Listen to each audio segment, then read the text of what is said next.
میرے نبی پاک نے فرمایا 3 کام کرو تمہیں فائدہ ہوگا.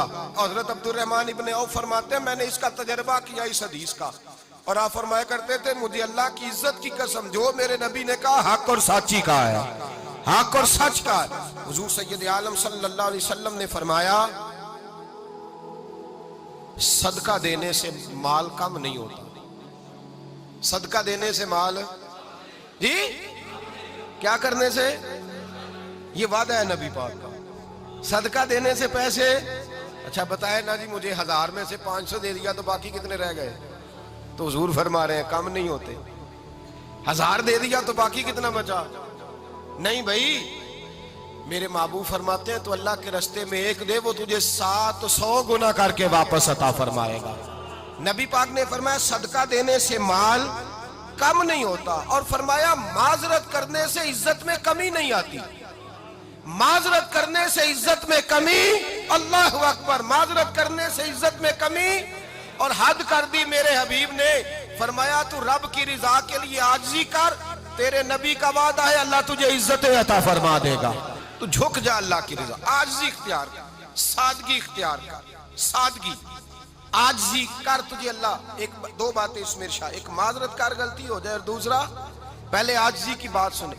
حضرت عمر بن عبدالعزیز بادشاہ تھے, سوئے ہوئے تھے, غلام بھی پاس آرام کر رہا تھا, مہمان بھی آئے تھے. غلام کی ڈیوٹی تھی ہر وقت حضرت کے پاس رہنا. اب سوئے ہوئے دیر ہو گئی, غلام بیچارہ تھوڑا تھوڑا اونگ آتے آتے سو گیا. حضرت چراغ روشن تھا, کچھ لکھ رہے تھے, مہمان بیٹھا تھا, خادم سو گیا. اب چراغ نہ آہستہ آہستہ گل ہو گیا, بجھ گیا. حضرت اٹھے, بوڑھے آدمی تھے, چراغ صحیح کرنے. مہمان کہنے لگے حضور میں نہ کر دوں, میں نہ کر دوں. کہنے لگے نہیں تم مہمان ہو, مہمان سے خدمت نہیں لی جاتی. تو اس نے کہا غلام کو جگائیے. فرمانے لگے ابھی تو بیچارہ سویا ہے اور نیند سے بیدار کر دوں. خود گئے, اس میں تیل دوبارہ ڈالا, بتی ٹھیک کی, جلائی, واپس آ گئے. وہ مہمان, اب بادشاہ کا مہمان بھی تو کوئی بادشاہ ہی ہوگا نا. کہنے لگا حضور آپ اپنے کام خود کرتے ہیں, کیا لفظ ہے, کیا حسن ہے, اور 2 جملوں میں کیا تاثیر ہے. آپ فرمانے لگے ہاں میں اپنے کام خود کرتا ہوں. جب میں گیا تھا تب بھی عمر بن عبدالعزیز ہی تھا, اور جب چراغ صحیح کر کے واپس آیا ہوں تو پھر بھی عمر بن عبدالعزیز ہی ہوں. میرے اندر کوئی تبدیلی آئی, میں وہی ہوں جو گیا تھا. حضرت سیدنا فاروق اعظم رضی اللہ تعالیٰ عنہ فرماتے میں بیٹھا تھا, اور ابھی 3 دن ہوئے تھے نبی پاک صلی اللہ علیہ وسلم کے وصال ظاہری کو. میں بیٹھا ہوا تھا, 2-3 بچیاں آ گئی, اور حضرت ابوبکر صدیق رضی اللہ تعالیٰ عنہ کے سامنے آ کے بیٹھ کے رونے لگی. جناب صدیق اکبر رضی اللہ تعالیٰ عنہ کا بچیوں روتی کیوں ہو؟ تو کہنے لگے آپ خلیفہ بن گئے ہیں. جب سے ہمارے ابا کا انتقال ہوا تھا ہمارا ذریعہ معاش یہ تھا کہ ہم نے بکریاں رکھی ہوئی تھی. آپ روز آتے تھے, بکریوں کا دودھ دھوتے تھے, ہم پی بھی لیتی تھی, بیچ کے گزارا بھی کر لیتی. اب آپ تو خلیفہ بن گئے, کون آیا کرے گا؟ تو حضرت ابوبکر صدیق فرمانے لگے تمہیں پتہ ہے جو خلیفہ ہوتا ہے وہ تو خادم ہوتا ہے قوم کا, میں آیا کروں گا. حضرت ابوبکر صدیق روزانہ اٹھتے عصر کے بعد اور جاتے, خلیفہ ہونے کے باوجود ان بچیوں کی بکریوں کو پکڑتے, دودھ دھوتے, ان کے گھر میں دے کے آتے.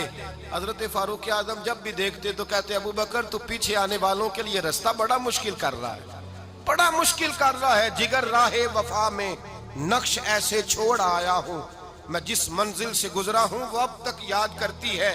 حضرت سلمان فارسی رضی اللہ تعالیٰ عنہ صوبے کے گورنر تھے, سادہ سا لباس پہن کر, سادہ سا, بس اسٹاپ پہ کھڑے تھے, جہاں سے لوگ اندر داخل ہوتے تھے, جہاں سواریاں باندھی جاتی تھی, آج ہم اپنے زبان میں اسے بس اسٹاپ کہتے.